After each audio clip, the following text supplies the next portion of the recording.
All right, so there are plenty of conspiracies here in the United States, and kind of for a justifiable reason, right? The United States government doesn't exactly have the best track record in terms of being open and honest with the American people. So there are, in somewhat of a justifiable way, many conspiracy theories that have floated around throughout history. And obviously, there is a wide spectrum of these. There are ones that are completely unbelievable and ridiculous, like NASA faked the moon landing or the current QAnon conspiracies. And then there are some that are also just objectively true that we learn later down the line are actually true, like the American government literally experimenting on American citizens, or if you were in the run-up to the Iraq War, somebody who called out the George W. Bush administration and said Saddam Hussein doesn't have weapons of mass destruction, you might have been called a conspiracy theorist back then, and then we found out that that was 100% true. So there are a wide array of different conspiracy theories in the United States. Now, there is one that basically takes precedent over all of these. It is the most popular one. It is the one that even a majority of the American people do not believe the official narrative from the US government, and that is the JFK assassination. And so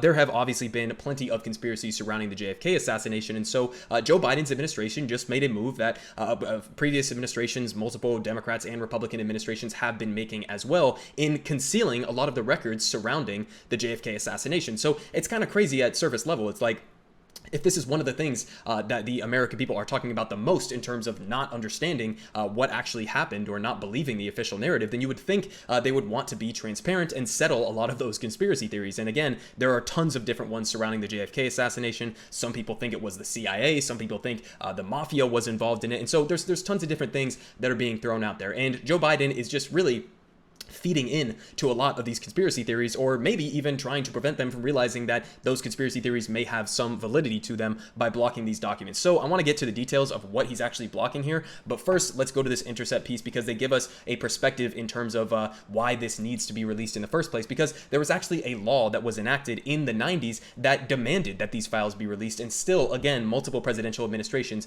have refused to follow this law. So here's the actual law they're talking about. So from The Intercept, will Biden follow the law? The JFK Records Act, passed unanimously by Congress in 1992, called for, quote, expeditious public transmission of all JFK files into the public record, and 29 years later, the intent of Congress has been effectively nullified by the demands of federal agencies, particularly the CIA, which is responsible for 70% of the withheld records. And the National Archives website says that 15,834 JFK files that have been released remain redacted, though some redactions involve only a single word. And they then go on to describe some of the most controversial aspects of this. And this gives us the context to understand how ridiculous what Joe Biden's administration actually is here. But they say, the most sensitive JFK secrets involved the U.S. operations against Cuba in 1963. Oswald was a public supporter of the Fair Play for Cuba committee, Oswald obviously being the guy who killed JFK as a lone gunman.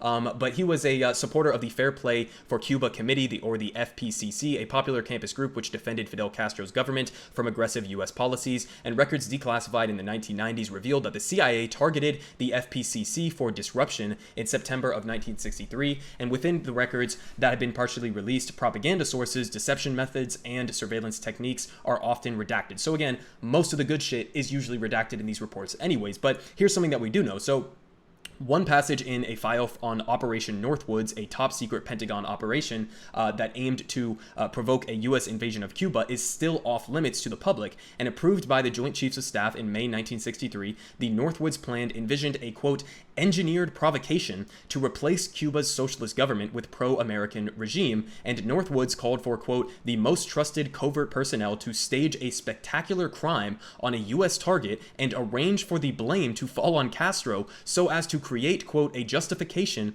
for U.S. intervention in Cuba.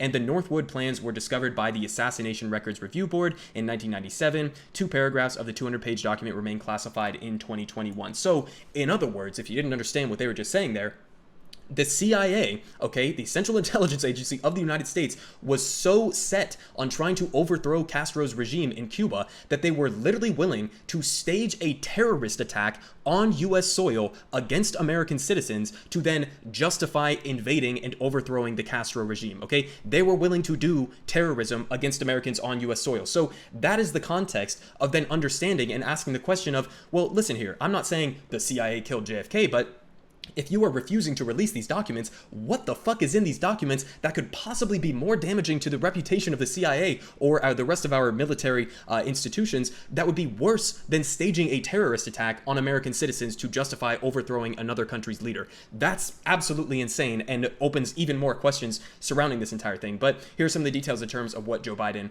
chose to do. So, President Joe Biden ordered yet another delay in the release of secret files related to the assassination of President John F. Kennedy, yet to see the light of day in more than 50 years after his death. And a White House memo signed by Biden said, quote, "Temporary continued postponement is necessary to protect against identifiable harm to the military defense, intelligence operations, law enforcement, or the conduct of foreign relations that is of such gravity that it outweighs public interest in immediate disclosure." Hang on. So you're basically saying there are a bunch of conspiracies surrounding the JFK assassination. Specifically, there are a ton of conspiracies that the CIA was involved in some level because of JFK's affinity for or trying to back off somewhat on the Cuban regime, and also proposing that we cut the CIA budget and a whole number of other things, basically. But you have all of these conspiracy theories that the CIA or our own intelligence operations were involved in this, and then you're turning around and saying we can't release the documents on this because it would hurt their reputation, because it would hurt the reputation of the CIA. It's like, well, what do you think people who believe in those conspiracy theories are meant to take away from all of this? You're kind of just saying, like, you're kind of saying the quiet part out loud there by saying that the CIA should get to determine what they get to release to the American people based on what would hurt the CIA. It's like that's not exactly putting anybody's mind at ease. But they continue here saying that the order comes in response to the Archivist of the United States recommending the president temporarily certify the continued withholding of all of the information certified in 2018 and direct to public releases of the information that has ultimately been determined to be appropriate for the release to the public. So again, they're not even going to release some of the best shit that would be in these documents because it's just all whatever the CIA is willing to let be released. With one interim release on December 15th and one more comprehensive release in late 2022. So that's apparently when the next deadlines are going to be. Now, are they going to follow those? Probably not, because again, it's been decades and no presidential administration has followed the actual law that was signed in the 1990s. But they continue here with President Donald Trump. So former President Donald Trump ordered in 2018 that the documentation still under wraps stay redacted for national security reasons with a deadline of October 26, 2021. And his administration said the decision was made at the behest of the intelligence community, right? So-called, anti-deep state Donald Trump here just literally taking his marching orders directly from the CIA, specifically Mike Pompeo, who doesn't want to hurt the reputation of the CIA. But they say this time around, delays associated with the COVID pandemic were to blame for the recommendation to put off the release. So blaming COVID, even though, again, multiple presidential administrations have had literally decades to release this information and have still postponed the majority of the actual interesting documents that would be released surrounding this. So listen, overall, am I trying to say the CIA definitely killed JFK? No, not necessarily. But what I am saying is that there is clearly information within these documents that the CIA, that our military does not want the public to have access to because it would be so catastrophic to their own reputations and the American public's opinion of those institutions that they are going to continue to withhold information about an assassination of a U.S. president from the 1960s. Okay, we are decades and decades and decades later, and they still are hiding this information. What the fuck could possibly be in it that would be that damaging that you still could not release it after all this time? It just asks even more questions that Joe Biden is not willing to be open and transparent. I think they should obviously release most of these documents, all of these documents, unless they are like literally a direct threat to the United States. But again, that's not